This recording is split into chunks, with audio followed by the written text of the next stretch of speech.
Hello friends, എല്ലാവർക്കും ചെമ്പനിപ്പൂവിൻ്റെ പുതിയൊരു വീഡിയോയിലേക്ക് സ്വാഗതം. നമ്മുടെ ചെമ്പനിപ്പൂൽ വരാനിരിക്കുന്ന ഭാഗത്തിൻ്റെ വീഡിയോ ആണ് ഞാൻ ചെയ്യുന്നത്. അങ്ങനെ നമ്മളെല്ലാവരും കാത്തിരുന്നൊരു ഭാഗമായിരുന്നു ശ്രുതിക്കും 8ൻ്റെ പണി കിട്ടാൻ പോകുന്നത് എന്നത്. ആ ഒരു ഭാഗവുമായി ബന്ധപ്പെട്ട എപ്പിസോഡുകൾ തന്നെയാണ് ഇനി 2-3 ദിവസത്തേക്ക് നമ്മൾ കാത്തിരിക്കുന്നത്. അതുമാത്രമല്ല, ഏത് സമയത്ത് രേവതിയെ ഉപദ്രവിച്ചുകൊണ്ടിരിക്കുന്ന ശ്രുതിക്ക് 8ൻ്റെ പണി കിട്ടണമെന്ന് ആഗ്രഹിക്കാത്ത ആരും തന്നെ ഇല്ല അല്ലേ? അതേ രീതിയിൽ ഇനിയുള്ള ഭാഗങ്ങളിലെല്ലാം തന്നെ നമ്മുടെ ശ്രുതിക്കുള്ള പണികൾ വന്നുകൊണ്ടിരിക്കുന്നുണ്ട്. തുടക്കത്തിലെ തന്നെ കിട്ടുന്ന പണിയെന്ന് പറഞ്ഞാൽ സ്വന്തമായൊരു വീട് മേടിക്കുക എന്നൊരു അഹങ്കാരത്തോടു കൂടി തന്നെ ശ്രുതിയും ചെന്ന് പെടുന്ന വലിയൊരു കെണിയിലാണ്. ആ ഒരു കെണിയിലൂടെ തന്നെ 30 ലക്ഷം രൂപ ഇവർക്ക് നഷ്ടമാകുന്നുണ്ട്. അതിനുശേഷം വരാൻ പോകുന്നതാണ് ഇന്നത്തെ എപ്പിസോഡ്. നമ്മൾ കണ്ട ഭാഗം. നീലിമയിൽ നിന്ന് ഇവർ പണം മേടിച്ച കാര്യം വീട്ടിലെല്ലാവരും അറിയുകയും നമ്മുടെ ചന്ദ്ര ശ്രുതിനെ ഒരുപാട് തല്ലുന്നുണ്ട്, വീട്ടിൽ നിന്ന് ഇറക്കി വിടാൻ ശ്രമിക്കുന്നുണ്ട്. മാത്രമല്ല, രേവതിയേക്കാളും വളരെയധികം ദയനീയമായ അവസ്ഥയിലേക്ക് തന്നെ ശ്രുതി ആ വീട്ടിൽ ഒറ്റപ്പെട്ടു പോകുന്നുണ്ട്. അപ്പോൾ അതിനെല്ലാം ശേഷം ഈ ഒരു പ്രശ്നമൊക്കെ ഒത്തുതീർപ്പായി നിൽക്കുന്ന സമയത്താണ് നമ്മുടെ രേവതി ലക്ഷ്മിയുടെ അടുത്ത് വിശേഷങ്ങൾ പറയുന്ന കൂട്ടത്തിൽ തന്നെ ശ്രുതിയും കൂടി നീലിമയുടെ കയ്യിൽ നിന്ന് 50 ലക്ഷം രൂപ തിരികെ മേടിച്ചു. മാത്രമല്ല, ഈ ഒരു സത്യം അറിഞ്ഞ സമയത്ത് അമ്മ ഒരുപാട് ശ്രുതിനെ തല്ലി എന്നൊക്കെ പറയുമ്പോഴത്തേക്കും ലക്ഷ്മിക്ക് ഭയങ്കര സങ്കടമാവുന്നുണ്ട്. കാരണം തൻ്റെ മകളുടെ അതേ പ്രായമുള്ളൊരു പെൺകുട്ടിയാണ് ശ്രുതി. എന്നാൽ ദേവുവിനും ശരത്തിനൊക്കെ ഭയങ്കര സന്തോഷമാവുന്നുണ്ട്. പല തവണകളായിട്ട് ശരത്തിനെ തല്ലിയിട്ടുണ്ട്. ശരത്തിനെ മനഃപൂർവ്വം മോഷ്ടാവാക്കാൻ ശ്രമിച്ചിട്ടൊക്കെ ഉള്ളതാണല്ലേ ശ്രുതി.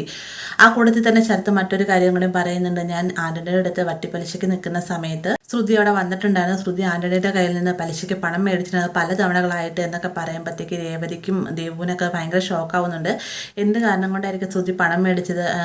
അവർ വലിയ വീട്ടിലെ പെൺകുട്ടിയല്ലേ, പിന്നെ പണം മേടിക്കേണ്ട ആവശ്യമുണ്ടോ എന്നൊക്കെ ഇങ്ങനെ രേവതി എൻ്റെ മനസ്സിൽ ചിന്തിക്കുന്നുണ്ട്. അതിനുശേഷം ഈ ഒരു സച്ചിയോടും പറയുന്നുണ്ട്.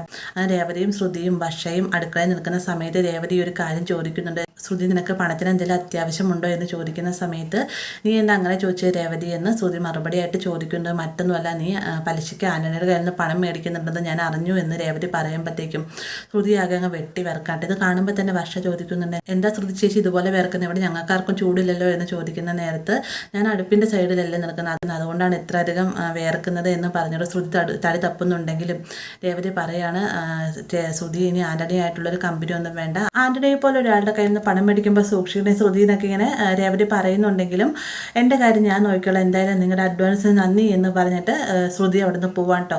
അതിനുശേഷം സച്ചി ആകട്ടെ ഈ ഒരു വിവരം ശ്രീകാന്തിനോട് പറയുന്നത്. ശ്രീകാന്ത് വന്നിട്ട് ശ്രുതിയോടായിട്ട് ഈ ഒരു കാര്യം ചോദിക്കാനുണ്ട്. എന്തെങ്കിലും പൈസയുടെ ആവശ്യം വന്നിട്ടാണോ ആന്റണിയുടെ കയ്യിൽ നിന്ന് പണം മേടിച്ചെന്നൊക്കെ ചോദിക്കുമ്പോഴത്തേക്കും ആദ്യം ശ്രുതിക്കൊന്നും മനസ്സിലാവുന്നില്ല. ഇതൊക്കെ എങ്ങനെ നീ അറിഞ്ഞതെന്നൊക്കെ ചോദിക്കുന്ന സമയത്ത് സച്ചേട്ടനാണ് ഇതൊരു വിവരം പറഞ്ഞതെന്ന് ശ്രീകാന്ത് പറയുമ്പോഴത്തേക്ക് അവൻ പറഞ്ഞാണെങ്കിൽ വിശ്വസിക്കേണ്ട കാര്യമില്ല, അവൻ എന്നെ ശ്രുതിയെയും തരം താഴ്ന്ന രീതിക്ക് സംസാരിക്കുകയുള്ളൂ എന്നൊക്കെ ശ്രുതി പറയുന്ന നേരത്ത് നീ അങ്ങനെ തന്നെ പറയണം, നിനക്ക് എന്തെങ്കിലും ബുദ്ധിമുട്ട് വന്നു കഴിഞ്ഞാൽ ആദ്യം ഓടിയെത്തുന്നത് ഞാൻ തന്നെയാണ്. ഇതിപ്പോൾ ഞാൻ അറിഞ്ഞത് ആന്റണിയോട് വർക്ക് ചെയ്യുന്നതായിരുന്നല്ലോ രേവതിയുടെ അനിയൻ ശരത്ത്.